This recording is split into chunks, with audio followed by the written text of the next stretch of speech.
Chắc nhung share screen sẵn nóលោកគ្រូ បាទ លោកគ្រូចុចឲ្យខ្ញុំ share ផង ដល់ខ្ញុំចុចឲ្យ share ហើយ share បានទេ ចាំលោកគ្រូចាំបន្តិច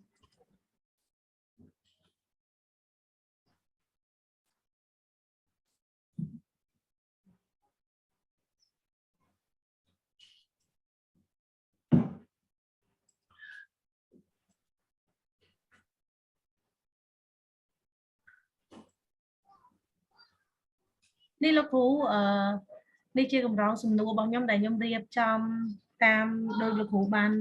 ប្រាប់ណាខ្ញុំមាន section A section B និង section C section A និយាយពី demographic data លោកគ្រូ បាទ ហើយ section B និយាយអំពី IV ហើយ section C និយាយអំពី DV ខ្ញុំមាន8សំណួរហើយ IV របស់ខ្ញុំមាន20សំណួរលោកគ្រូ បាទអ្នកគ្រូអត់ដល់កន្លែង appendix អ្នកគ្រូត្រឡប់ទៅខាងលើតិចអាហ្នឹង appendix យើងអត់ទាន់ចេញទេគាត់ថាអ្នកគ្រូដាក់ C នឹងចោលព្រោះដល់ពេលយើងធ្វើវាមិនដឹងថា appendix អីអាហ្នឹងអ្នកគ្រូចំណាំខ្លួនឯងអាហ្នឹង note អាហ្នឹងមួយផងព្រោះខ្លះគេអត់មានព្រោះ appendix គេមានតែ2អីទេគេហៅថាអីអាហ្នឹងឧបសម្ព័ន្ធអាហ្នឹងឯងបាទចឹងហើយខ្ញុំបាន design អាហ្នឹងចូលទៅក្នុង form ទៅឲ្យគេពេញ survey បាទចុះអា code នេះអ្នកគ្រូមានចំណាំមិនដែរអាលេខ code លោកគ្រូនៅក្នុង Google Form វាមានលេខរៀងឲ្យយើងហ្មងយកនៅយល់ហើយប៉ុន្តែដល់ពេលត្រូវហើយប៉ុន្តែអ្នកគ្រូយើងអាចវាមានលេខរៀងហ្នឹងហើយប៉ុន្តែខ្លាចលោយើងprint យកមកអីចឹងយើងចំណាំខ្លួនឯងអាហ្នឹងខ្លាចលោវា error តាណាមួយចឹងហ្នឹងយើងចំណាំ code ហ្នឹងអូខេអាហ្នឹងវាអត់អីទេបើសិនជាយើងធ្វើផ្ទាល់អាហ្នឹង code ហ្នឹងសំខាន់អាហ្នឹងចាលោកគ្រូឥឡូវហ្នឹងហើយខ្ញុំប៉ុន្តែខ្ញុំចង់ឲ្យអ្នកគ្រូយល់បន្ថែមចេះមានន័យថាយើងនិយាយថា demographic របស់យើងមានអីខ្លះមិញមានអ្នកគ្រូសុំ scroll មកតិចមកនឹងមានភេទមានអាយុបាទហើយឋានភាពគ្រួសារអញ្ចឹងទៅហ្នឹងអញ្ចឹងដល់ IV របស់អ្នកគ្រូមានចំនួនប្រមាណ item ហើយលោកគ្រូបាទអញ្ចឹងយើងអត់ហៅថាជាកម្រងសំណួរយើងហៅ item ក្នុងហ្នឹងណាអញ្ចឹងមាន item ហើយចុះដល់ DV របស់អ្នកគ្រូមានប៉ុន្មាន DV មាន8 item លោកគ្រូបាទ8 item ហើយ like យើងប្រើ Likert scale ហ្នឹងពីលេខប៉ុន្មានដល់លេខប៉ុន្មានលេខ1ដល់លេខ5លោកគ្រូបាទអញ្ចឹងអាហ្នឹងគេហៅថា Likert scale ចាគ្រូហ្នឹងមានសម្រាយនៅក្នុង chapter 3ដែរបាទនៅអាហ្នឹងជា Likert scale ហើយខ្ញុំនិយាយទៅកម្រងសំណួរនេះខ្ញុំគិតថាពេលដែលយើងនេះខ្ញុំគ្រាន់តែនឹងឲ្យគំនិតអ្នកគ្រូដូចជាអក្ខរាវិរុទ្ធទៅលើភាសាខ្មែរហ្នឹងណាខ្ញុំក៏អត់សូវមានជំនាញដែរអញ្ចឹងពេលខ្លះខ្ញុំមកគ្រូភាសាខ្មែរដែលគាត់ជំនាញណាភាសាខ្មែរអញ្ចឹងយើងឲ្យគាត់យើងពឹងគាត់អញ្ចឹងទៅហើយយើងពេលខ្លះទៅជូនជាកាតទូរស័ព្ទគាត់អីហ្នឹងទៅឲ្យគាត់ជួយកែប៉ុន្តែខ្ញុំដោយសារខ្ញុំនៅនេះខ្ញុំមានគ្រូភាសាខ្មែរខ្ញុំមានប្រហែលច្រើនអ្នកដែរអញ្ចឹងខ្ញុំពឹងគាត់ទាំងអស់ប្រហែលជា 4-5 នាក់អញ្ចឹងឲ្យគាត់មើលឲ្យខ្ញុំប្រមូលពីគាត់មកព្រោះគាត់បរៀនរាល់ថ្ងៃគាត់អីគាត់ដឹងថាការអភិវឌ្ឍភាសាហ្នឹងវាកំណែទម្រង់ឬក៏អីទៅលើភាសាខ្មែរហ្នឹងវាចេះតែមានដែរចាមួយឆ្នាំអញ្ចឹងពេលខ្ញុំចង់ឲ្យអ្នកគ្រូធ្វើអញ្ចឹងប៉ុន្តែអាហ្នឹងបើយើងស្ដាប់មើលទៅវាខុសប៉ុន្តែបើយើងមិនធ្វើអញ្ចឹងយើងក៏មិនមែនជំនាញអាហ្នឹងអញ្ចឹងហើយវាខុសយើងប៉ុន្តែដល់វាត្រូវមួយគណៈកម្មការដែលគេបណ្ឌិតមើលរបស់យើងណា Chẳng ចា là chẳng nhom mến than nó mấy cái vua dương phía xa máវាត្រូវការអភិវឌ្ឍកែប្រែឧទាហរណ៍ថាពីឥឡូវគេច្រើនតែប្រើគេលែងប្រើអីគេប្រើឥឡូវតម្រួតអីចឹងវិញណាគេអត់ប្រើដូចពីមុនទេគេកែប្រែមួយឆ្នាំគឺមានការកែប្រែតិចម្ដងចឹងណាអញ្ចឹងយើងដើរតាន់ពីខ្លះហើយគណៈកម្មការគេលំអិតណាលំអិតហ្មងបាទអញ្ចឹងបើតាមកម្រងសំណួរខ្ញុំផ្ញើទៅខាងសកលអីបណ្ឌិតចង់ប្រហែលមួយខែទៅ2ខែហ្នឹងខ្ញុំធ្វើរាល់ថ្ងៃទៀតហ្នឹងអញ្ចឹងអត់អីទេអ្នកគ្រូបន្តទៅជំហានទី2របស់អ្នកគ្រូចាអញ្ចឹងលោកគ្រូខ្ញុំទៅកន្លែងបញ្ចូលទិន្នន័យហ្មងណាលោកគ្រូអ្នកគ្រូបានដាក់ Excel អ្នកគ្រូបញ្យល់ពី Excel អូខេចាលោកគ្រូ Excel នឹងដាក់នៅលើនេះលោកគ្រូតែខ្ញុំទទួលថាអ្នកគ្រូត្រូវតែឯកសារទាំងអស់ហ្នឹងកុំលើ desktop ណាអ្នកគ្រូត្រូវដាក់វាឲ្យបាន 2-3 កន្លែងទៅ Google Drive មួយទៅ Drive D មួយទៅមាន Flash ដាក់ក្នុង Flash មួយទៀតហើយ save ទៅក្នុង Telegram save អីមួយទៀតទៅអាហ្នឹងខ្ញុំ 3-4 ណាចាលោកគ្រូអញ្ចឹងលទ្ធផលរបស់ការឆ្លើយរបស់អ្នកចូលរួមនេះនឹងយើងមានចំណាំអញ្ចឹងមកអាហ្នឹងខ្ញុំដូចជាធ្លាប់បញ្យល់គ្នាយើងដែរធ្វើអាហ្នឹងមិនដែរអ្នកគ្រូវាងាយយ៉ាងមិនដែរចាលោកគ្រូយើងប្រមូលលទ្ធផលមកគឺយើងវាយចូលទៅក្នុង Excel ហ្នឹងអានេះnumber ហ្នឹងគឺចំនួនលេខរៀងហើយ gender ហ្នឹងយើងតាំងទៅបុរសលេខ1នារីលេខ2អាយុមាន ordinal ហ្នឹងពីលេខប៉ុន្មានលេខរៀងហ្នឹងបើគេចុចលេខ3អញ្ចឹងមានន័យថាគេចន្លោះពីអាយុពីប៉ុន្មានអញ្ចឹងណាលោកគ្រូបាទចា mineral status ហ្នឹងក៏ចឹងដែរនៅ liu លេខ1 merit លេខ2អញ្ចឹងយើងដាក់តាមអញ្ចឹងដែរហើយពី section 1ដែលខ្ញុំ highlight ពណ៌លឿងហ្នឹងមានន័យថា section 1ដល់ section 1 section B ពី1រហូតដល់20ខ្ញុំ save ពណ៌លឿងហ្នឹងមានន័យថាជា IV របស់ខ្ញុំហើយ section 1រហូតដល់ section 8ខ្ញុំ highlight ពណ៌ក្រហមហ្នឹងនឹងគឺជា DV របស់ខ្ញុំលោកគ្រូបាទអូខេអញ្ចឹងអត់អីទេប៉ុណ្ណឹងខ្ញុំអាចយល់បានដែរហ្នឹងអ្នកគ្រូអាចបន្តទៅទៀតអញ្ចឹងជំហានទាំងជំហានទី3របស់យើងគឺនេះជំហានទី2ណាចាលោកគ្រូហើយឥឡូវដល់កន្លែងដែលយកលទ្ធផលចាប់ចូលទៅក្នុង SPSS លោកគ្រូបាទចាអញ្ចឹងទី1នេះគឺ gender គឺ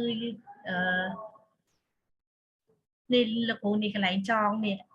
យើងវាយពាក្យ gender នៅកន្លែង label ណាលោកគ្រូបាទពេលហើយយើងយ៉ាលោកគ្រូ select បាទវាចងខ្ញុំចងលេខ1ហ្នឹងគឺ male លេខ2 female ខ្ញុំចុចអូខេបាទហើយវាជា nominal ខ្ញុំបាច់ដូរទេបាទដល់ពេល x ខ្ញុំយកមកឡើង label ខ្ញុំសរសេរ x ហើយខ្ញុំចងដែរពីលេខ1 18ដល់20លេខ2 21ដល់25លេខ3 26ដល់50អីចឹងហ្នឹងគ្រូខ្ញុំអូខេតែខ្ញុំយក ordinal ដោយសារហ្នឹងវាជាលេខរៀងបាទ mineral status ហ្នឹងក៏ចឹងដែរលេខ1មានន័យថា single លេខ2មានន័យថា married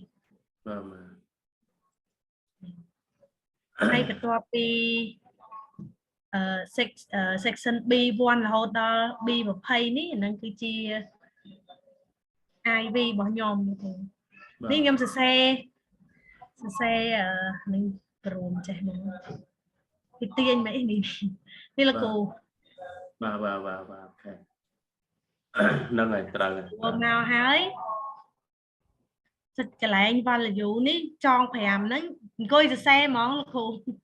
អត់មាន copy បានអត់ copy ហ៎អត់ copy អត់បានលោកគ្រូវាឲ្យ Dân copy ban ta sầm nua ní tên nè Đó đò Con pe cả lại cho nó bịa tiên tia dương cho đong môi dương select ắt ban là cũng chỉ mới nhưng select ắt ban đấy kìa Ở ấy là nâng thiết bất để khu select lơ cái line và off đi mà lại na là cũng cái line nó line đi mà off mình là nâng để khu vay mùi đi hao mà đấy thằng ở đây là khu công cho ấy lấy pram ấy nó bật khoai với mình là khu khoai mời vì rứa để khu khoai chân thiết bất để copy cái line đi mà cái line với luôn qua lương nâng mà right click lên nâng ấy nhưng mà thì copy trên đấy là cũng nâng ngày thấy về quan để cụ vừa nâng mua hai sân á từ mua hai sân copy mới cho mà cả lâm tivi bay nâng màu ô nhân tình ấy là lấy bờ thuê chân hỏi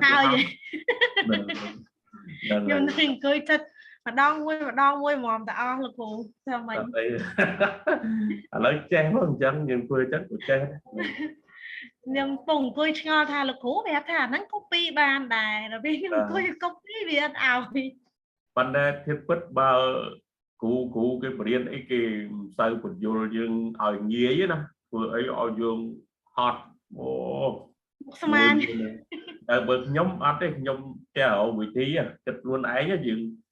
bậc cụ advisor ấy đẹp dương muối dương thừa lương từ đó pi đó bây giờ mình vị trí nữa là nhưng mà dương pra cũng nứt chết là bước đáy nè nên quân nó quân là khổ nhom nực man đặt luôn anh trẻ cho đại ta cho SPA thế nhưng coi cao luôn anh nâng ai nâng ai sao món là khổ lớn tim mùi dùm đạp nhom á anh bậc nhom kịch mơ tới bia mình men chia đi của bia đại dương riến thua tay lục cụ nè cụ đại trầm niên bắt muối á và riêng ở sao vô tới ta dương thua ba này chẳng ban nhom luôn nhóm kết tha ca của riêng nhóm con nhóm mình sao mà đây còn đây nhóm che là từ mơ YouTube thì sẽ nông YouTube á kia vô dương từ có từ mơ nông YouTube và những vị trí dương muối tiết á phải dương search mơ nông Google ấy tham từ chứ bất nhóm mà nước nhóm che kết tha ở đây đây cụ phải học mau bị bạ nhưng mình chọn từ lần nữa chọn vào vị trí nó nghĩa thấy dương từ đo đôi từ kia đây thì là tái viên nghi chiến á chẳng nhung cha là phương tây từ này phương đầu từ ok chẳng này cụ ai còn vô thằng lại ní dương ta hát đi ban dương rương do scale là giờ scale ní lại nó dương do scale là sao tại dương biên này là cùng dương theo thì mũi đo pram cái chưa rừng chẳng dương ở do nó mình nó được ordinal này lại nó dương rừng do scale chẳng scale là hô màu đo lệch xa mũi nữa cho chọn nào cái thiết bất này của miền tài item nó miền tài đọc ram này em này đọc ram này nè đọc ram là cụ nâng là dương quần nịch mưa nâng quân trở này nhưng kết hạ đôi chị này kêu ai nâng quần vô cái bán bởi sân chỉ cả này nè cụ từ chuột mùi sợi to lấy thì hai lấy cái từ xuân loam ấy phù nhóm admin set nát ấy không ca sầm rát gì chẳng vì là nè cụ print sập hơn tranh ai cái xa nâng hói cứ bậc cô mặc nhóm nâng bậc cô loại sự cao chỉ lại bậc cao chỉ lại sân cam ca cái phần đất mưa cái from print tham ấy hói cứ từ một tí này nâng phần này nhóm admin set sầm rát ấy còn đấy cả này muối để cái ai hai để cụ từ chuột từ ấy chẳng cái mặt gì xua của cái trong đăng vậy ai đi tới bên đây cái trong đăng thả tá ai ra nó như vừa luôn ấy rồi coi dương phân cái ở thường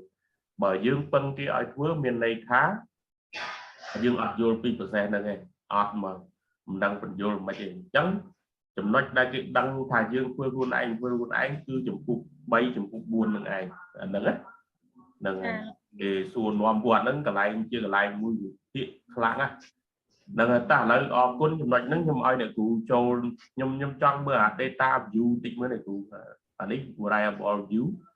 cụ ai select mưa data view là cái đấy dương đã tình đầy châu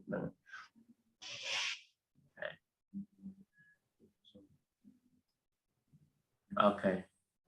ô nè cú và hai chia miên ấy mau bán nè tù sắp rồi có ấy computer nè cú này nè cú nâng tầng ấy kia nâng nhầm khơi ok Đây ai đấy nó cô nâng ngặt ấy chắc này cú ai tiên như mà đó trong tình với này cú nhầm chui phần lật mờ ta ta miền chụp anh ấy muối phí anh ấy đi vi nó bao nhiêu cú miền muối phí 3 4 5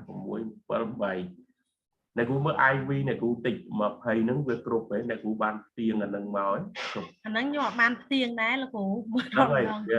tiền mà nó là chẳng đẹp vì section B nâng vì section B1 nâng này cú rót tiền là lấy nâng mưa tới cục ấy 10 vì 7 4 5 10 7 10 10 anh dành ra đọc vì chụp này cú đọc 7 đọc 4 đọc 5 đọc 10 đọc 7 đọc 4 thầy rồi hình chân này tiên là nâng tuyệt nó rót trong trong mưa lao tình ta hẳn nói này cú châu nó đo bị thiện tình này thì đến dừng ai đăng thà táo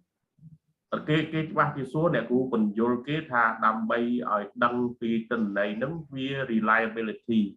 bên đây thà chia là tập họ muối để dừng ai chưa tục chặt bàn rồi có do cùng rong dùng nua nâng tới ác đủ quạt nơi chủng phục buôn bàn được có toàn nhom gì là cái cũng chẳng là ngày cái bác chỉ xua tha hai tới ban này cũng thua pilot study là lấy cho sầm nua cái bác chỉ xua chẳng ấy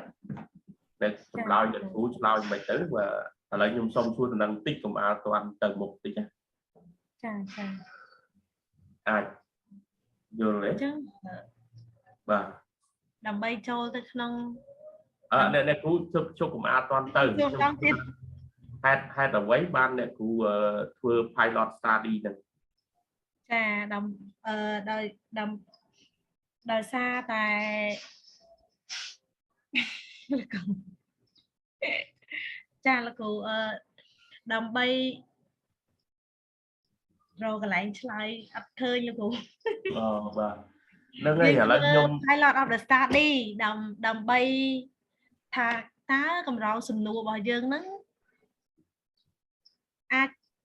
vừa tới bàn ấp nơi p đại dân cho tới chapter 4 anh ấy chỉ biết tha dân vừa xả là bón là phụ bà ok lấy này trăm video nâng tháng 200 nhung chui vô tịch sổ đối với chua hai ấy ban dân phơ ca bị hiện từ lừa pilot study nâng cứ côm non dưới miền đây tha dương trong đăng thả tá cầm rong sùm đua vào dương nâng rồi có ai thâm vào dương nâng do từ pra nơi nông ca sai chiếu nơi chủng phục buồn rồi có cái hai ta sai chiếu chỉ lời cá nơi chủng phục buồn lấy tì mùi tì phí dương trong đăng thả tá cầm rong sùm đua dương nâng phí để đặt từ nâng á nè châu ruộng lòi nâng thả tá quạt vô pi sầm đua nâng bạc rồi có ọt là ngày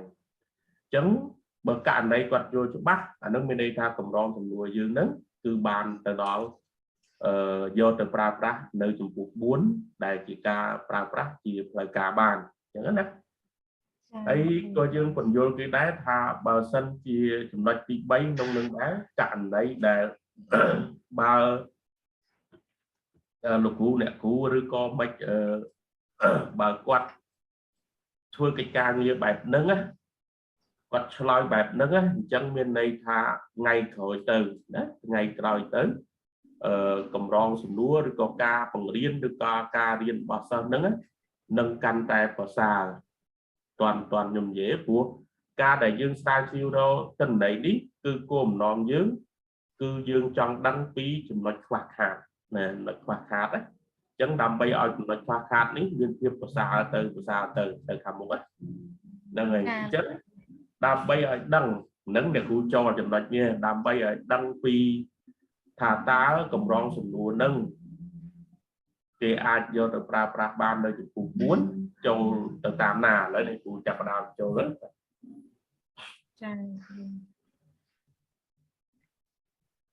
Chẳng cứ dương cho từ analyze hay dương cho descriptive statistic đi là cũ dương cho frequency môn này là cũ ấy lấy mình chơi mở nhưng kết tha để cú bạch tới cho anh đâu á chà cho một scale món tay chẳng đó này của anh đi dương ắt toàn bị phiền lồng ắt đấy anh ấy dương quan là cho cái ai thầm thì đã ai thầm vào dương pi nữa thì cho scale scale hay dương cho reliability analyze năng màu chứ là cô cái lại ở đây gender dương cho lấy họ ta ai ví đừng đi vi bao đẹp của mà lấy nhầm cho ai vi sân nhầm cho C hay nhầm cho đi ra mình màu được không làm gì là cô đó trong đi thấy chụp ruồi má thấy do bị ok không thể nắng cũng nhung năng này sao mấy tôi chim ba là là cổ không ấy nhung cười chuyện là lấy này cô trai mới nhung cười cho chuyện tra cái nâng đôi một mùi rồi chặt pì này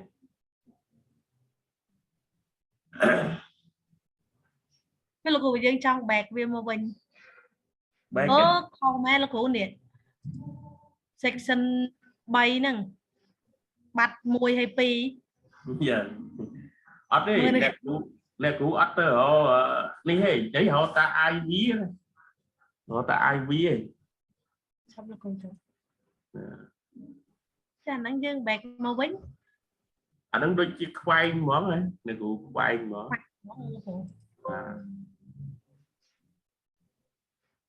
xong là con cho một đòn tiệt nhưng mà đòn than nhưng sẽ là việc khoa hát là cô quá hả lần này cú bớt quá vì ắt pro bài này chà mau là hô ắt giờ đi màu vinh xanh này cú select đơn đi hết từ lọc việc ruin màu vinh đó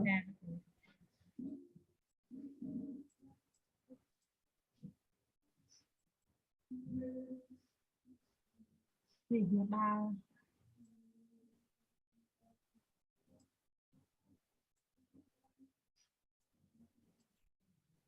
nè là cô này bàn trời mà ở hay mà tao thì section 1 đó một thầy và chẳng tự ấy là tập phò lẫn trình mà nữa chà trời là cô đi ai thấm mà thầy nè chà chẳng nè khu ai phần vô ban thế là đứng vô tam ấy và tình hình này alpha nhưng tôi chỉ ao hay là alphaประมาณ good ประมาณ ấy chẳng á để cô miêu tình này nữa nhom miên là cô nè cô ba cái nắng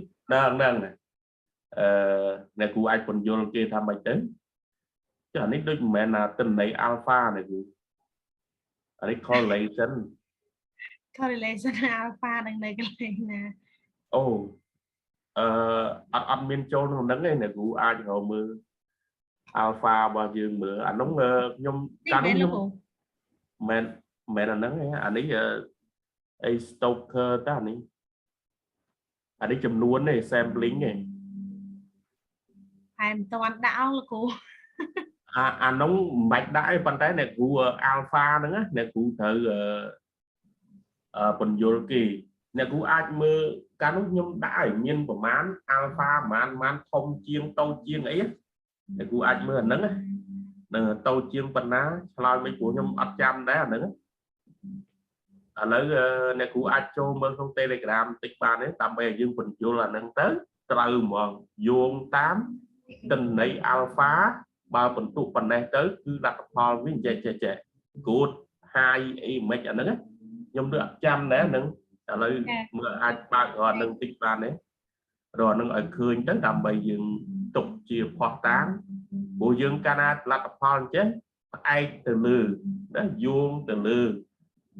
cầm ba alpha rồi còn tình này alpha cana phần tụ phần nắng ấy nâng này chapter 3 phần đấy nâng đặt cho nó chapter 3 cả nông trong copy clay muối តលាក់ឲ្យគ្នាយើងក្នុង Telegram group ខ្ញុំប្រទេសភ្នែកឃើញដែរលោកគ្រូ ហ្នឹងហើយឥឡូវមើលអានឹងតិចមកអ្នកគ្រូឥឡូវអ្នកគ្រូ minimize អានេះសិនឲ្យទូចអានេះមួយសិនបាត់វាហើយអ្នកគ្រូរនឹងតិចមើលឬក៏ចូលក្នុង Telegram យើង ចាលោកគ្រូខ្ញុំចូល Telegram ដែរលោកគ្រូ ចូលមើលហើយយើង scroll មើល laptop របស់គ្រួសារខ្ញុំវាទូរបស់គាត់ធំអញ្ចឹងអាចបញ្ចូលអាកម្មវិធី SPAS បានណាលោកគ្រូ laptop ខ្ញុំដាក់អត់បាន អូអានឹងអត់បានទេ laptop ខ្លះទៅអត់រួចទេហ្នឹងហើយ ចាខ្ញុំដាក់នេះទៅវាធំហ្មងលោកគ្រូកម្មវិធីលោកគ្រូចាំមើលខ្ញុំសែនហើយខ្ញុំផ្ញើចូល Telegram វិញ ឥឡូវអ្នកគ្រូអាចបាត់អាទាំងនេះសិនអ្នកគ្រូអាចនេះតិចមើលពួកខ្ញុំចាំមើលអ្នកគ្រូបង្ហាញអានឹងមកហ្មងរបស់ខ្ញុំមក minimize អានឹងតិចទេអត់អីក៏ minimize អ្នកគ្រូកុំបាត់ខ្វែង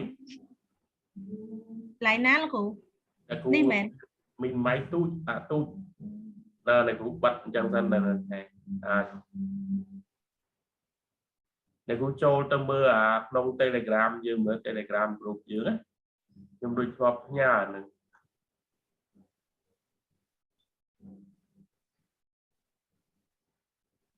Telegram បានតែចូលទៅក្នុងទូរស័ព្ទលោកគ្រូ ហ្នឹងហើយអ្នកគ្រូចូលទូរស័ព្ទទៅបានទេអត់អីហើយចាំអ្នកគ្រូតម្លាក់ឬក៏មិនមកវិញអញ្ចឹងលោកនៅលោកគ្រូ key value មែន អត់ទេអ្នកគ្រូមិនមែន key value ទេហ្នឹងជា alpha ហ្មងកាលនោះខ្ញុំដូចជាមិនដឹងថាខ្ញុំដាក់មិនឲ្យគ្នាយើងដែរខ្ញុំវាភ្លេចដែរទិន្នន័យ alpha ហ្នឹង coefficient correlation ហ្នឹងមែនលោកគ្រូអត់ទេមិនមែនទេលោកគ្រូមិនមែនទេអាហ្នឹងជាពាក្យថា alpha ហ្នឹងមកអត់ទេដឹងតែខ្ញុំបានតម្លាក់ក្នុងហ្នឹងហើយតម្លាក់ក្នុងក្រុមយើងនេះខ្ញុំឃើញនេះខ្ញុំបានធ្វើបទបង្ហាញយ៉ាងហ្នឹងទៀតនៅក្នុងក្រុមយើងហ្នឹងអ្នកគ្រូឥឡូវចាំមើលខ្ញុំforward ក្នុងក្រុមនឹងដែរអ្នកគ្រូមើលទៅហើយអ្នកគ្រូបញ្យល់តាមហ្នឹងចាលោកគ្រូតម្លាក់អ្នកគ្រូឃើញនៅក្នុងក្រុមយើងណាខ្ញុំបានតម្លាក់អាហ្នឹងហើយឃើញទេអ្នកគ្រូចាលោកគ្រូ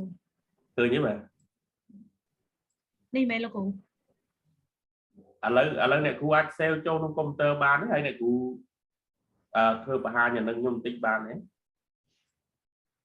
save ចូលកុំព្យូទ័រហ្នឹងលោកគ្រូខ្ញុំនៅ share screen ដដែលតើអីលោកគ្រូហ្នឹងហើយអ្នកគ្រូនៅ share screen ដដែលតើ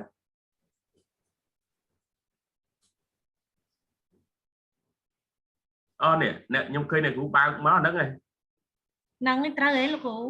ហ្នឹងឃើញមានរូបខ្ញុំនៅហ្នឹងចាលោកគ្រូ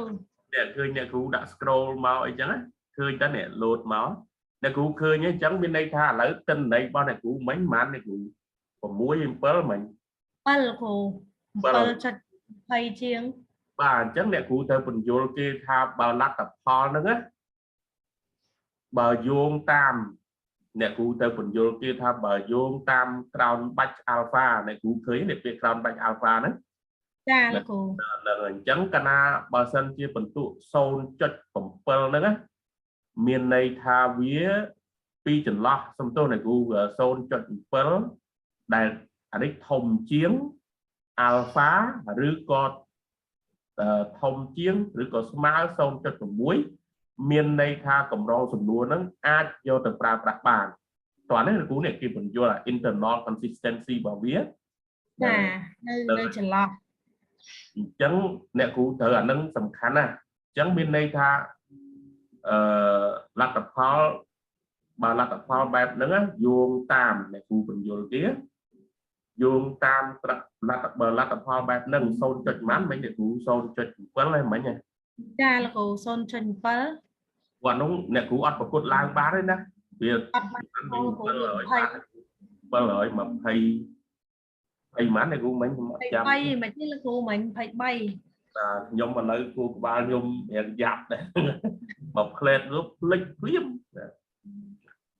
ខ្ញុំភ្លេចដែរលោកគ្រូហ្នឹងហើយ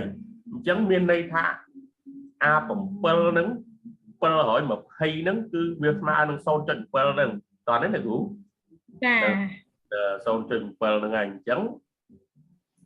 បើលទ្ធផលអ្នកគ្រូថា 0.7 ហ្នឹងមានន័យថាវាធំជាង alpha ឬក៏ធំជាងឬក៏ស្មើនឹង 0.6 ហ្នឹងមានន័យថាកម្រងសំណួរហ្នឹងណាគេអាចយកទៅប្រើប្រាស់បានអញ្ចឹងយើងដឹងហើយឬក៏ item ហ្នឹងអាចយកប្រើប្រាស់បានអញ្ចឹងពាក្យថា questionable មានន័យថាកម្រងសំណួរហ្នឹងអាចយកប្រើប្រាស់បានហើយតោះណាប៉ុណ្ណឹងណា ចាគ្រូ ការបញ្យល់របស់អ្នកគ្រូគឺបញ្យល់លទ្ធផលហ្នឹងគឺផ្អែកទៅលើក្រមបាច់ alpha ហ្នឹងហើយបើនេះអ្នកគ្រូត្រូវរកអ្នកគ្រូចាំបាយអាពាក្យក្រមបាច់ alpha ហ្នឹងរកអាតារាងហ្នឹងថាឈ្មោះអ្នកណាដែលអ្នកសរសេរអាហ្នឹងទៀតណាអញ្ចឹងចាំអ្នកគ្រូចូលនៅ Google Scholar ទៅអ្នកគ្រូឆែករកមើលអាហ្នឹងអ្នកគ្រូវាយដាក់ពាក្យថាក្រមបាច់ alpha criteria ឬក៏ criteria of ក្រោមបាច់ alpha ហ្នឹងណាចា ចឹងហើយចឹងឥឡូវមិនដែរប៉ុណ្ណឹងគាត់ខ្ញុំចូលរួមប៉ុណ្ណឹងអាហ្នឹងអ្នកគ្រូលទ្ធផលរាល់លទ្ធផលទាំងអស់គឺផ្អែកទៅលើ criteria របស់គេដូចប្រៀបធៀបអាហ្នឹងបើយើងឲ្យបន្ទុកសាស្ត្រព្រោះអ្នកគ្រូដឹងដែរថាខាងសាកលវិទ្យាល័យឬក៏សាលាយើងអីថាពីបន្ទុកប៉ុណ្ណេះដល់ប៉ុណ្ណេះបាននិទេសអីអញ្ចឹងណាអាហ្នឹងគេចងអាហ្នឹងមកតែឥឡូវមិនដែរប៉ុណ្ណឹងខ្ញុំគិតថាខ្ញុំចូលរួមប៉ុណ្ណឹងចោះតាក់ទងនឹងការឆ្លើយរបស់យើងហ្នឹងហើយប៉ុន្តែបើអ្នកគ្រូកម្រងសំណួររបស់អ្នកគ្រូបើសិនជានេះវាត្រឹម0.5 នេះឬក៏ 0.6 ធំជាង alpha ឬក៏ធំជាងស្មើ 0.5 មានន័យថាពួរអញ្ចឹងមានន័យថាអ្នកគ្រូអត់អាចយកប្រើប្រាស់បានទេកម្រងសំណួរអត់យកបានទេឬក៏ 0.05 ធំជាង alpha អញ្ចឹងមានន័យថា unacceptable ហ្នឹងអញ្ចឹងកម្រងសំណួរហ្នឹងអត់យកបានទេអត់យកប្រើប្រាស់បានទេតោះនេះអ្នកគ្រូចំណុចហ្នឹងចាគ្រូតនគ្រូអញ្ចឹងអ្នកគ្រូចម្លើយរបស់អ្នកគ្រូបើកាលណាគេសួរថាយើងថាគេសួរថាចុះអ្នកឯងថាកម្រងសំណួរអ្នកឯងហ្នឹងណាការធ្វើសាកល្បងរបស់អ្នកឯងអ្នកឯងហ៊ានអះអាងថាយកឬក៏អ្នកចូលរួមនឹងយល់ច្បាស់អំពីកម្រងសំណួរឬក៏ item របស់អ្នកឯងហើយអ្នកឯងអះអាងថាអ្នកឯងនឹងកម្រងសំណួរឬក៏ item របស់អ្នកឯងនឹងនឹងអាចយកទៅធ្វើការស្រាវជ្រាវជាផ្លូវការបាននៅចំពោះ4យោងទៅលើអីលទ្ធផលនឹងយោងទៅលើអីចឹងអ្នកគ្រូត្រូវថាយោងទៅលើក្រមបាច់ alpha បែបនេះចន្លោះពីប៉ុណ្ណេះអ្នកគ្រូត្រូវទេឲ្យចាំទៀតអាហ្នឹងចន្លោះពីប៉ុណ្ណេះគឺកម្រងសំណួរហ្នឹងបើសិនជាវាភួរមានន័យថាលទ្ធផលវាប៉ុណ្ណេះបើវា unacceptable មិនអាចយកប្រើប្រាស់បានគឺប៉ុណ្ណេះតែបើវាអាចយកទៅប្រើប្រាស់បានប៉ុណ្ណេះទៅប៉ុណ្ណេះចឹងអ្នកគ្រូត្រូវទិញអាហ្នឹងឲ្យចាំតោះនេះប៉ុណ្ណឹងបាទចាលោកគ្រូតនប៉ុន្តែខ្ញុំចេះបើចំពោះខ្ញុំវិញខ្ញុំអត់ទៅទិញតាមអានឹងទាំងអស់ទេខ្ញុំចំណាំថាបើពី7ឡើងទៅ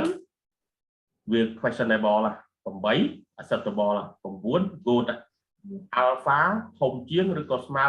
0.9 excellent ណាហ្នឹងហើយអានឹងខ្ញុំចាំតែប៉ុណ្្នឹងឯងភួរដឹងថាវាក្រោម7មកវាភួរមានន័យថាមិនអាចយកប្រើប្រាស់អញ្ចឹងវិធីសាស្ត្រក្នុងពួកនេះអត់ត្រូវការយល់ទេត្រូវការចាំមកចាំមកអញ្ចឹងបានខ្ញុំមិញក៏រៀងភ្លេចដែររៀងភ្លេចប៉ុន្តែខាងគណៈកម្មការគាត់សួរខ្ញុំមិនដឹង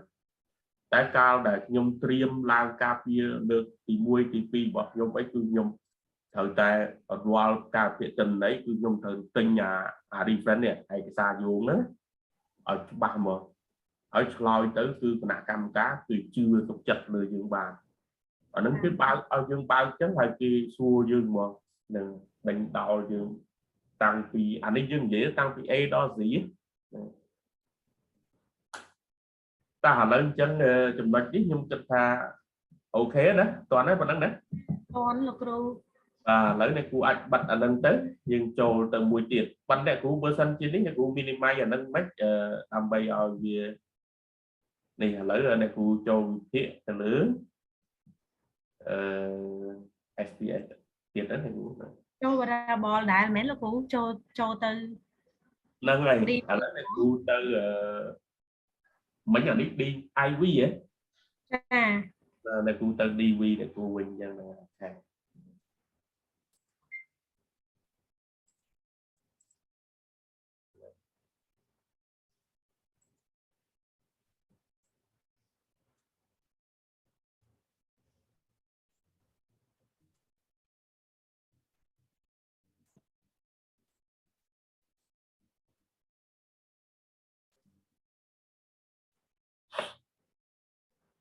ទី9 បាទ 6 អានេះ 269 បាទនេះមាន 7លោកគ្រូ បាទហ្នឹងហើយអញ្ចឹងអ្នកគ្រូអាចពន្យល់ខ្ញុំតិចបានទេថាបើលទ្ធផលបែបហ្នឹងមិនអីមិនអ្នកគ្រូអាចនិយាយតិចមកព្រោះពេលខ្លះខ្ញុំនិយាយក៏រៀងចងដែរហើយសូមឲ្យអ្នកគ្រូនិយាយតិច ចាអញ្ចឹងលទ្ធផល DV របស់ខ្ញុំក៏ questionable ដែរដោយសារវានៅចន្លោះ alpha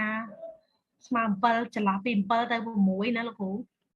បាទ អញ្ចឹងវា ធំជាង ចាធំជាងឬស្មើ បាទ 7នឹងឯងដោយសារថានេះវា6.9 ហើយ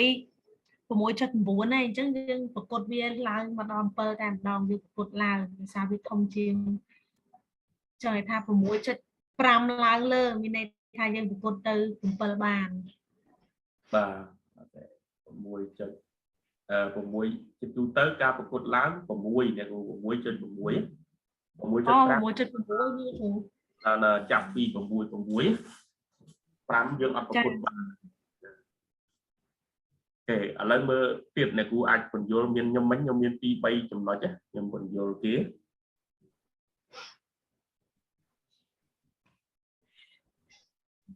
លោកគ្រូដូចអត់ទៅចាំទេលោកគ្រូ អញ្ចឹងឥឡូវខ្ញុំរំលឹកម្ដងទៀតណាអញ្ចឹងនៅរាល់ការវិភាគទិន្នន័យក្នុង Pilot Study របស់ខ្ញុំនេះបើលទ្ធផលបែបហ្នឹងណាគឺ 606.9 ឬក៏យើងប្រកួតឡើងវាស្មើ7មានន័យថាកម្រងសំណួរបើផ្អែកណាបើផ្អែកទៅលើក្រោមបាច់ alpha គឺជាប្រភេទកម្រងសំណួរដែលអាចយកទៅប្រើប្រាស់នៅជាផ្លូវការបានគឺនៅចំពោះ4ណាចំពោះ4បានហេតុអ្វីដោយសារយោងតាមក្រោមបាច់ alpha មានន័យថាកាលណា 0.7 គឺមានន័យថាកម្រងសំណួរនឹងអាចយកប្រើប្រាស់បានហើយនឹងទី1ទី2មានន័យថាអ្នកចូលរួមឆ្លើយកម្រងសំណួរនឹងគាត់យល់ច្បាស់អំពី item ទាំង8របស់ខ្ញុំហ្នឹងណាគឺគាត់យល់ច្បាស់ហ្នឹងហើយទី3មានន័យថាបើសិនជាគាត់ខ្ញុំមិនដឹងថា topic របស់អ្នកគ្រូតើទៅនឹងបើការបង្រៀននិងការរៀនរបស់សិស្សបើលទ្ធផលបែបហ្នឹងអញ្ចឹងថ្ងៃក្រោយទៅនឹងអាចធ្វើឲ្យមានភាពប្រសើរក្នុងការរៀននិងការបង្រៀនរបស់លោកគ្រូអ្នកគ្រូបាននិងសិស្សានុសិស្សបានអូខេតោះនេះប៉ុណ្ណឹងបាទ3ចំណុចនឹងមកគឺបាក់ហ្មងនឹងអូខេអញ្ចឹងខ្ញុំគិតថាដូចជាមិនអីទេអញ្ចឹងឥឡូវដូចជាអស់ចំណុចនឹងហើយឥឡូវអ្នកគ្រូមានជាសំណួរអីខ្លះទេហើយមិនខ្ញុំទៅបង្ហាញពីរបស់ខ្ញុំបន្តិចណាខ្ញុំដូចអត់មានអីទេលោកគ្រូព្រោះអីខ្ញុំបានចូលទៅធ្វើហើយបានដឹងលោកគ្រូបន្ថែមទៀតមកនឹងទទួលបានលោកគ្រូអូបាទអូខេអញ្ចឹងអ្នកគ្រូអាចបិទshare slide អ្នកគ្រូតិចខ្ញុំប៉ុណ្ណឹងប៉ុន្តែអ្នកគ្រូត្រូវរក្សាអាក្រោមបាច់ alpha ហើយអ្នកគ្រូត្រូវទៅរកអ្នកណាទៅសេអំពីក្រោមបាច់ alpha នឹងតិចណាអ្នកគ្រូអ្នកទៅសេបន្តិចទៅអា criteria នឹងគេអញ្ចឹងខ្ញុំចង់ពន្យល់តិចដោយសារខ្ញុំពន្យល់របស់ខ្ញុំតិចណាអូខេខ្ញុំមើល share screen របស់ខ្ញុំតិចដឹងរបស់ខ្ញុំនៅណាទេមិញ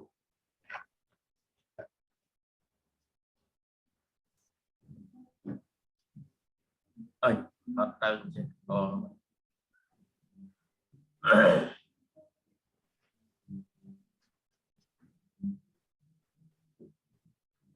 ខ្ញុំថ្ងៃនេះអ៊ីនធឺណិតធ្វើទុកដែរ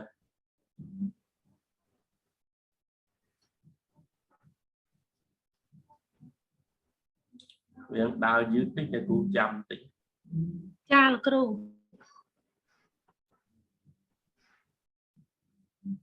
ចាំវិលញ៉ា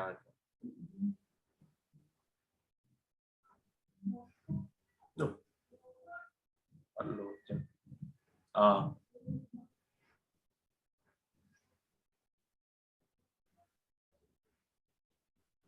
ឃើញឃើញណាគ្រូឃើញកំពុងអា share លោកគ្រូ អញ្ចឹងចាឥឡូវឃើញទេលោកគ្រូអញ្ចឹងហើយបាទអូខេ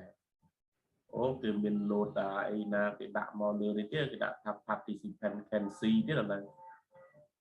អញ្ចឹងអ្នកគ្រូដាក់មកអានេះអញ្ចឹង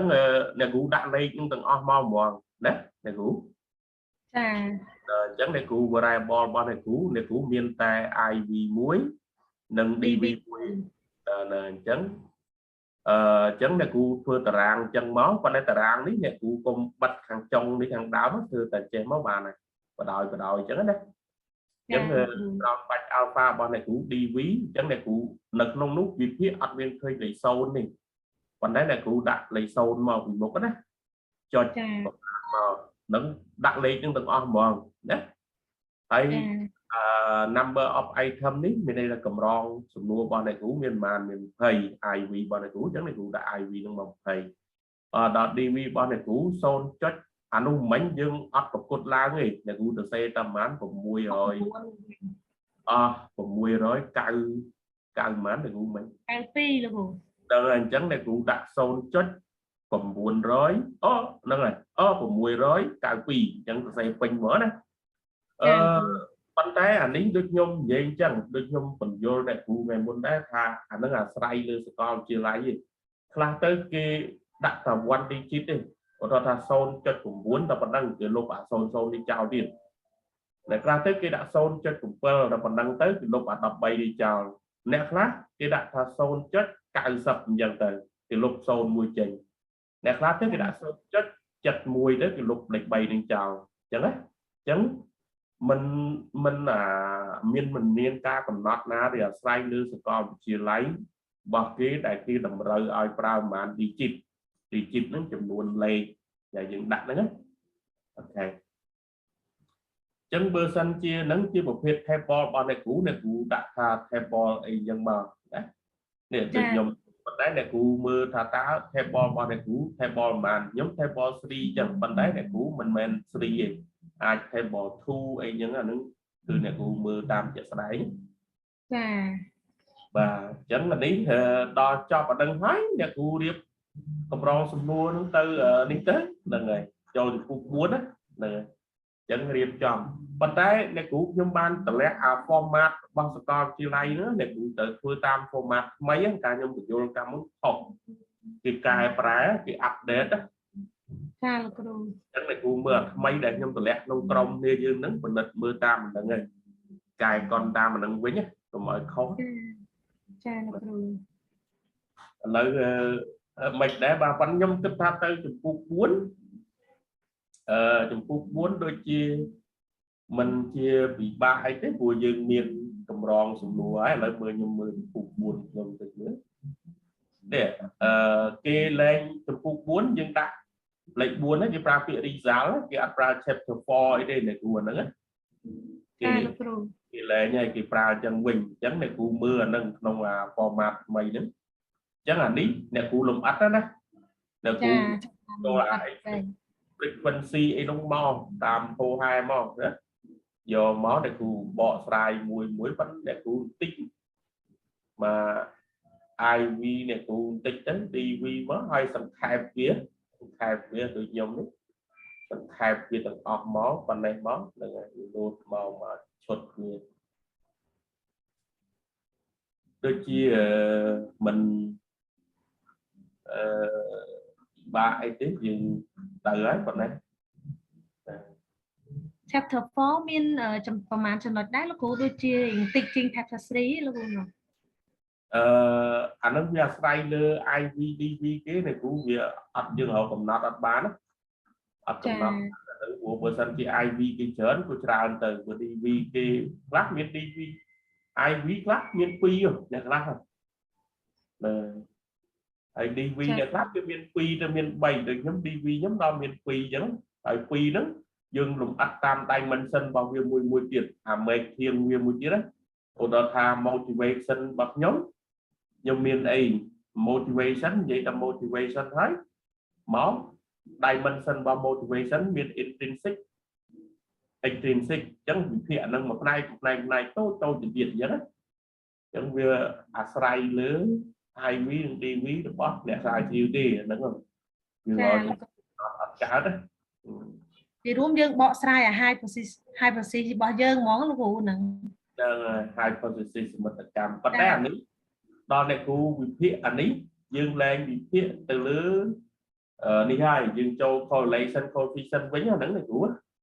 ត្រូវចងនៅក្នុង correlation coefficient វិញយើងអត់វិភាគបើអានេះយើងវិភាគអាលើនេះតាម frequency អីបានប៉ុន្តែដល់វិភាគអតិន័យនេះគឺយើងហៅ correlation coefficient ណាគ្រូនេះអានេះវាមានតំណែងតំណងនេះមិនអាហ្នឹងណារវាង IV និង DV ហ្នឹងដូចខ្ញុំបញ្យល់ដែរហើយតើទៅនឹង correlation coefficient ហ្នឹងចាចងវាអីអ្នកគ្រូមើលវីដេអូបន្តិចណាចាអូចិត្តចាប់អីចឹងបាទខ្ញុំចិត្តចាប់អីចឹងហ្នឹងហើយលឿនទេខ្ញុំមើលទៅផុត chapter 3 4ហ្នឹងហើយទៅចេះទៅឯលោកគ្រូហ្នឹងហើយពិបាកទៅយើង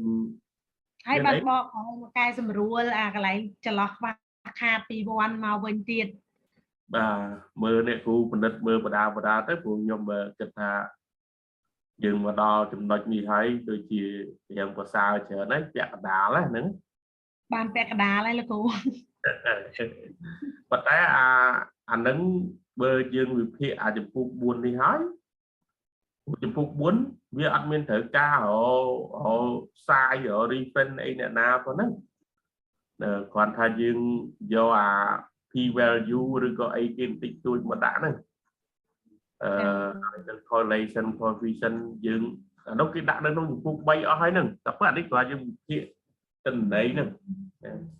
ហើយយើងមានអស់ហើយអ្នកគ្រូមានកម្រងសំណួរហ្នឹងអស់ហើយយើងឥឡូវយើងគ្រាន់តែយកកម្រងសំណួរហ្នឹងព្រោះខ្ញុំឃើញថាធ្វើបានហើយអញ្ចឹងយកកម្រងសំណួរហ្នឹងទៅ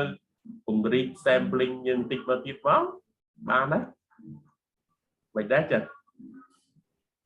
ចឹងគ្រូមានន័យថាយើងយកទៅឲ្យគេ survey ម្ដងទៀតហើយយើងបញ្ចូលទិន្នន័យចូលក្នុង SPSS ម្ដងទៀតមែនទេលោកគ្រូហ្នឹងហើយត្រូវចូល SPSS ថ្មីមួយទៀតណាកុំចូលមួយអាចាស់ហ្នឹងអ្នកគ្រូអា pilot ហ្នឹងអ្នកគ្រូត្រូវទុកឯកសារនឹងមួយផ្សេងដោយឡែកណាឲ្យដាច់ឲ្យពាក់ព័ន្ធមួយអាហ្នឹងសម្រាប់តែយើងពិនិត្យទៅក្រោមបច្ចា alpha ទេប៉ុន្តែទិន្នន័យមួយទៀតដែលយើងយកប្រហែល45អ្នកនោះអានោះថ្មីមួយទៀតដែលយើងដាក់ SPS ថ្មីនឹងមួយទៀតហើយអ្នកគ្រូយកមកដាក់ថ្មីមួយហើយអ្នកគ្រូសម្រាប់តែ correlation coefficient ដែលយើងត្រូវចងវាយ៉ាងម៉េចណាហ្នឹងហើយខ្ញុំដូចតម្លាក់វីដេអូពេលដឹងទិន្នផលហើយយើងយកមកដាក់កន្លែងណានៅក្នុង chapter 4លោកគ្រូនេះតាម table គេមួយនឹងមកអ្នកគ្រូដាក់មកឥឡូវdemographic យើងមានហើយណាអូអាហ្នឹងយើងត្រូវធ្វើដែរអា demographic ហ្នឹងយើងត្រូវធ្វើអាចំពោះ4ហ្នឹងប្រហែលអ្នកអីផ្សេងគ្នាទាំងអស់ថ្មីទាំងអស់ហើយថ្មីអ្នកគ្រូឃើញរបស់ខ្ញុំហ៎នេះយើងដាក់មកឃើញលោកគ្រូអញ្ចឹងអ្នកគ្រូដាក់មក demographic ហ្នឹងមានន័យថាទិន្នន័យរបស់អ្នកគ្រូពីមុនដែលអ្នកគ្រូសាក់លបងតែ15នាក់ឯងមែនទេប៉ុន្តែឥឡូវនេះអ្នកគ្រូត្រូវដល់45នាក់អញ្ចឹងមានន័យថាយើងយកថ្មីទាំងអស់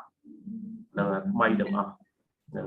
យកមកដាក់អញ្ចឹងតាមអញ្ចឹងមកអ្នកគ្រូវាយតារាងអញ្ចឹងមកហើយបន្ទាប់មកអ្នកគ្រូដាក់អីអញ្ចឹងមកណា finding របស់អ្នកគ្រូ research finding អញ្ចឹងមកតាក់ទងនឹង correlation អញ្ចឹងមកហើយយើងចាប់ដាក់កន្លែង variable នេះត្រូវទេលោកគ្រូ variable នេះ này hypothesis ចា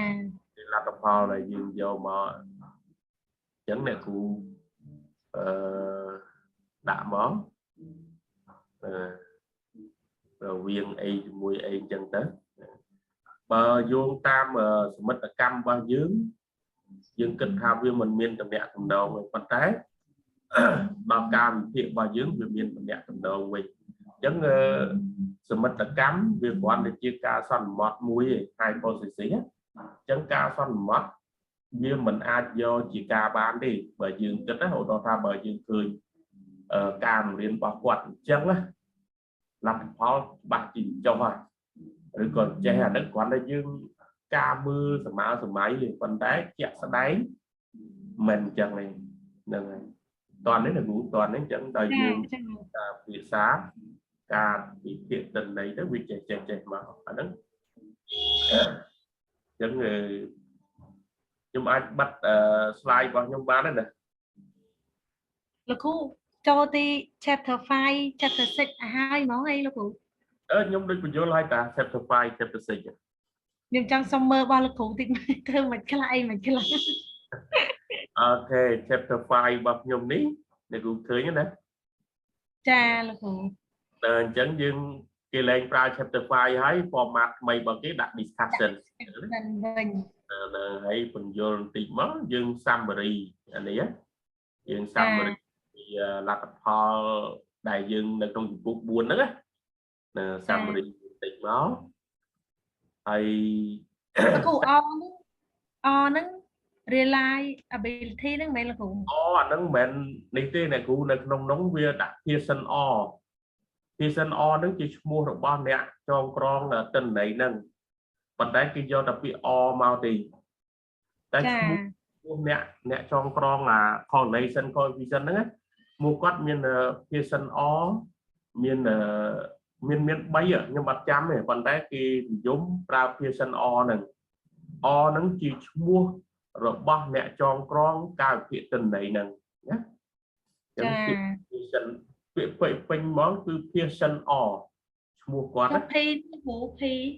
P ណាទេបាទP នេះ P value នេះគ្រូទិន្នន័យណាចា P value ហ្នឹងហើយ P value ហ្នឹងគឺទិន្នន័យហ្នឹងចាអូហ្នឹងអញ្ចឹងអាហ្នឹងយើងយកពីសេចក្តីសង្ខេបភាគទិន្នន័យនៅចំពោះ4ហ្នឹងមកដាក់ទៅត្រូវចាលោកគ្រូ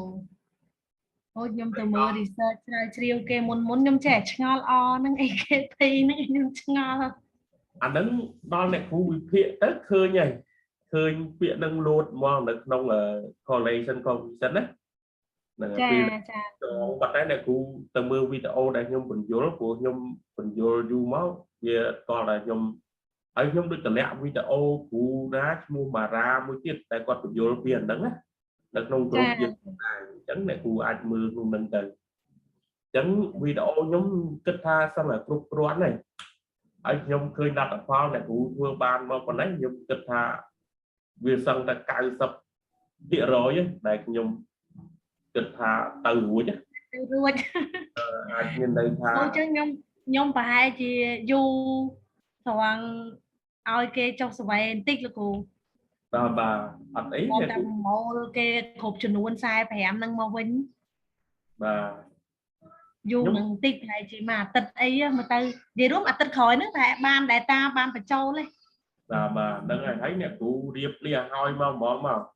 ហើយចាំអ្នកគ្រូបញ្យល់ដូចបញ្យល់ដូចអីអញ្ចឹងដែរណាបញ្យល់ហើយចា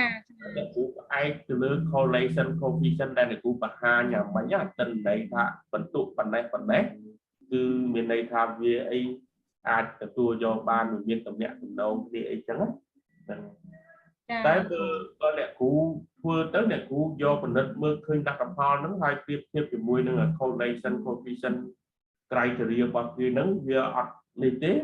អ្នកគ្រូរៀបកម្រងសំណួរហ្នឹងឲ្យគេធ្វើឡើងវិញហើយឲ្យគេធ្វើឬក៏យើងបដូរអ្នកចូលរួមនឹងអ្នកចូលរួមណាថ្មីអីបាទអញ្ចឹងកុំឲ្យយើងពិបាកនេះអានេះគាត់ខ្ញុំប្រាប់វិធីព្រោះខ្ញុំធ្លាប់ធ្វើទៅមានបញ្ហាខ្ញុំពិនិត្យទៅខ្ញុំអត់បញ្ជូនទៅ advisor ខ្ញុំទេខ្ញុំហៅវិធីឲ្យ មុនបាច់ទៅឲ្យដល់គាត់ព្រោះដឹងទៅដល់គាត់ឲ្យធ្វើឡើងវិញដដែលអញ្ចឹងខ្ញុំឲ្យគេធ្វើឲ្យមកធ្វើតតថាត្រូវណា ចាលោកគ្រូ ហ្នឹងអញ្ចឹងដូចជាមិនមានអីទៀតទេណាហើយខ្ញុំ ចាលោកគ្រូ stop share បាទអញ្ចឹងដូចជាអស់ហើយខ្ញុំមើលទៅអញ្ចឹងដូចជាអរគុណច្រើនណាស់1ម៉ោងដែរជួបគ្នា លេងសោះ1ម៉ោងលោកគ្រូ ពេលវេលាសម្រាប់ខ្ញុំវិញដូចជាវាហើយខ្ញុំយប់នេះត្រូវជួបមួយគ្រូនៅអាមេរិកទៀតម៉ោង9ព្រោះជប់ អត់នឿយទេលោកគ្រូ បាទ9យប់ដល់ម៉ោងដោយសារម៉ោងនៅនោះវាខុសពីយើងណា ចា ដល់អញ្ចឹងហើយត្រូវជួបគាត់ម៉ោង9យប់ក្នុងការសរសេរនិខេបបទរបស់ខ្ញុំហ្នឹងត្រូវឲ្យគាត់បណ្ឌិតមើលតិចទៀត ចា ត្រូវជួបរហូតហើយអត់ទេបើមើលទៅប្រឹងប្រែងច្រើនគ្មានពេលទំនេរតែគឺគ្មានបាននេះទេតែគ្រូគ្រូរៀន